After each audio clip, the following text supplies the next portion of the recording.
A paz, meus queridos irmãos, eu sou o pastor Daniel Fernandes. Hoje nós vamos começar o nosso dia aí com uma grande palavra de Deus que Deus nos deu no dia de hoje, em nome do Senhor dos Exércitos. Amém, queridos? Deus está falando conosco de uma forma grandiosa para que nós possamos tampar as brechas e nós recebermos as nossas bênçãos em nome de Jesus. Quer receber a sua bênção? Então tampe as brechas. Quer receber o teu milagre? Então tampe as brechas. Nós aprendemos isso daí com um grande homem de Deus.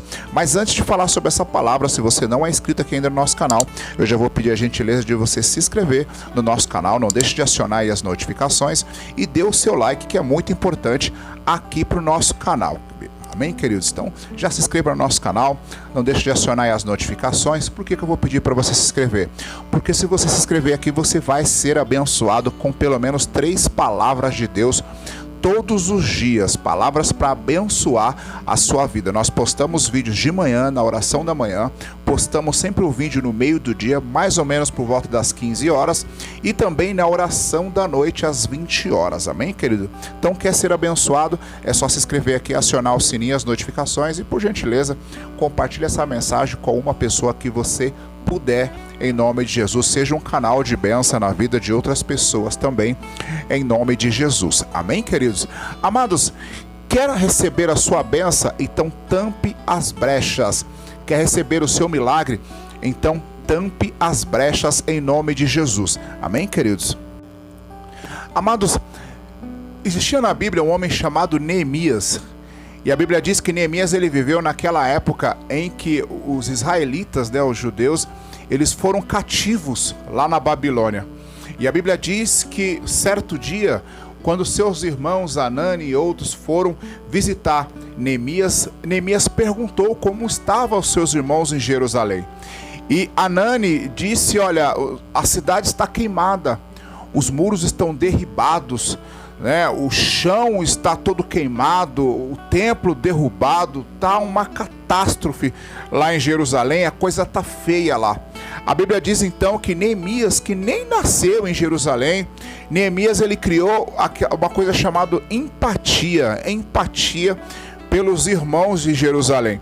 A Bíblia diz então que Neemias ele chorou e foi orar e jejuar. Ele ia falar com o rei, mas antes de falar com o rei, ele foi orar e jejuar. E não foi só um dia não. Ele passou mais ou menos 3 meses jejuando e orando ao Senhor para que ele pudesse falar com o rei e para que ele pudesse ser liberado lá para Jerusalém, para que ele pudesse levantar o muro de Jerusalém. E Neemias ele tinha a vontade de levantar os muros de Jerusalém. Ele tinha vontade de ver Jerusalém crescendo novamente. Essa era a vontade de Neemias. E ele foi orar para fazer isso. Ele tinha uma grande obra para fazer, mas ele não fez essa grande obra de qualquer jeito. Eu já quero abrir um parênteses aqui. Às vezes você tem um grande projeto para você fazer.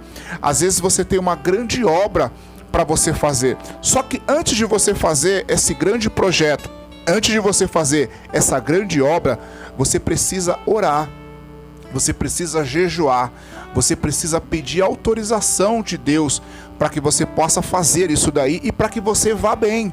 E foi o que Neemias fez. Ele foi orar, jejuar, ele foi pedir a permissão de Deus antes mesmo de falar com o rei. E a Bíblia diz que ele foi falar com o rei e o rei liberou ele para reconstruir a cidade de Jerusalém. Ele chega naquele lugar e o povo que estava lá em Jerusalém já era um povo muito sofrido e o pior, acostumado com o que já estava acontecendo. Tinha pessoas que já haviam nascido e morrido naquela situação. Então imagina as pessoas que estavam ali, já estavam acostumados, já nasceram com aquela tragédia, daquele jeito que estava ali, já estava acostumado, para eles era normal essa situação. Às vezes, querido, você sofre tanto, você passa por tantas lutas, você passa por tantas provações que você... E nós não devemos nos acostumar com coisas ruins. Nós não devemos nos acostumar com a miséria. Nós não devemos acostumar com o nosso sofrimento. Nós não devemos nos acostumar com as coisas ruins das nossas vidas. Não, nós não devemos nos acostumar. Nós devemos orar, pedir a Deus que Deus nos dê graça. E certamente nós devemos agir para sair dessa situação. Então Neemias, ele orou, ele jejuou, e agora era a hora dele agir para que o povo dele saísse daquela situação. E ele foi para lá, ele foi para Jerusalém, e ele começou a chamar as pessoas que moravam ali, chamou porteiro, sacerdote, chamou todo mundo, e ele conversou com aquelas pessoas. Alguém levanta e fala: Neemias, como é que você vai conseguir isso? Todo mundo aqui já está acostumado com isso. Todo mundo aqui já está acostumado com essa miséria. Neemias, ele levantou a mão e disse: olha, sabe como é que eu vou conseguir? Eu vou conseguir porque a mão do Todo-Poderoso, ela está sobre a minha vida. Querido, talvez você esteja sem força para fazer algo da parte de Deus pela sua vida. Mas sabe como que você vai conseguir? Se você orar, jejuar, fazer da forma certa, você vai conseguir. Porque a mão do Todo-Poderoso, ela está sobre a sua vida. A mão do Todo-Poderoso é ela que vai te ajudar. Como é que Moisés, ele tirou o povo do Egito, os hebreus do Egito? É porque a mão do Todo-Poderoso estava sobre a vida dele. Por que aqueles 3 meninos saíram da fornalha de fogo? É porque a mão do Todo-Poderoso estava na vida deles. Por que Daniel saiu da cova dos leões? Estava sobre a vida de Daniel. Nós não somos ninguém, nós só somos alguém porque a mão do Todo-Poderoso está sobre as nossas vidas. E é por isso que você vai vencer, se você fizer da forma certa. Mas, querido, Neemias começou a construir o muro, mas se levantaram contra Neemias, Tobias, Sambalate, se levantaram contra Neemias algumas pessoas que não queriam que o muro fosse levantado. E começaram a agir com calúnias, começaram a fazer injúrias, começaram a fazer de tudo para que Neemias, ele não levantasse o muro.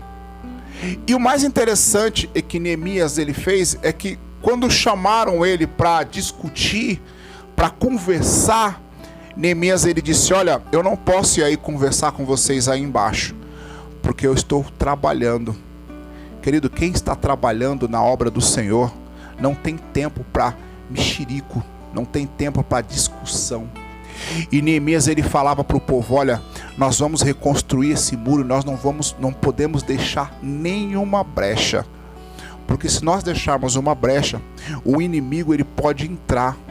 O inimigo vai entrar aqui dentro e vai nos vencer, vai acabar com a nossa vida. Querido, você precisa reconstruir os muros da sua vida, só que você não pode deixar brecha. Só que você não pode deixar uma brecha para que o inimigo não venha entrar na sua vida, para que o inimigo não venha cirandar na sua vida, não venha acabar com você, não venha destruir a sua família. Às vezes a brecha, querido, ela pode vir de diversas formas. Pode vir em forma de adultério, pode vir em forma de briga, pode vir de diversas formas, pode vir em forma de drogas, pode vir de diversas formas de pecado, diversas formas. Então o que nós devemos fazer? Nós devemos vigiar e orar e trabalhar. Todo desocupado, querido, acaba pecando. Lembra como Davi pecou? Davi, ele pecou porque ele estava desocupado. Ele estava desocupado lá no palácio dele. E aí ele foi e adulterou.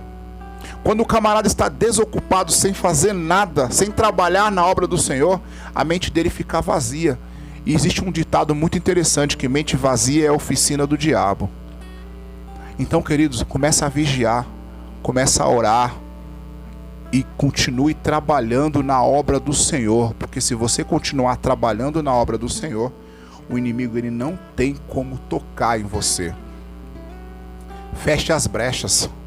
Não deixe que brechas na obra do Senhor, na sua vida, para que o inimigo venha te acusar, para que você venha cair, para que você venha se derrubar. O inimigo, quando ele viu que Neemias estava levantando os muros, eles já correram para acabar com a obra. E o inimigo, quando ele vê que você está lutando para se levantar, com certeza ele vai correr para acabar com você. Mas se você não der nenhuma brecha, se você não deixar nenhum espaço, se você não deixar nenhuma brecha, o inimigo ele não vai conseguir entrar. E certamente você vai conseguir o seu milagre em nome de Jesus.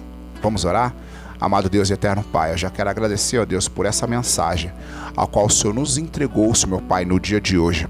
Muito obrigado, Senhor meu Deus, por essa palavra abençoada, a qual o Senhor nos entregou, a qual o Senhor meu Pai está falando tremendamente no meu coração. Eu não devo deixar brecha para o inimigo se andar na minha vida, na minha família, em nome de Jesus. Eu não devo deixar brecha, meu Pai, para que o inimigo não venha acabar com a minha história, não venha roubar, Senhor meu Pai, a minha salvação, não venha roubar, Senhor meu Pai, o meu milagre, não venha roubar a obra que o Senhor tem na minha vida. Sim, Senhor meu Deus, nos fortalece, meu Pai, nos livra, Senhor meu Pai, de toda e qualquer tentação em nome de Jesus Cristo, para que nós não venhamos cair, para que nós não venhamos, ó Pai, errar e perder, meu Pai, as nossas bênçãos, aquilo que o Senhor nos entregou em nome de Jesus Cristo. Pai, eu te agradeço, meu Deus, por mais essa oportunidade de estarmos orando, Senhor meu Pai, falando contigo no dia de hoje, Senhor meu Deus. Eu te agradeço em nome do Pai, do Filho e do Espírito Santo de Deus. Amém. Que Deus te abençoe, meu querido, em nome de Jesus.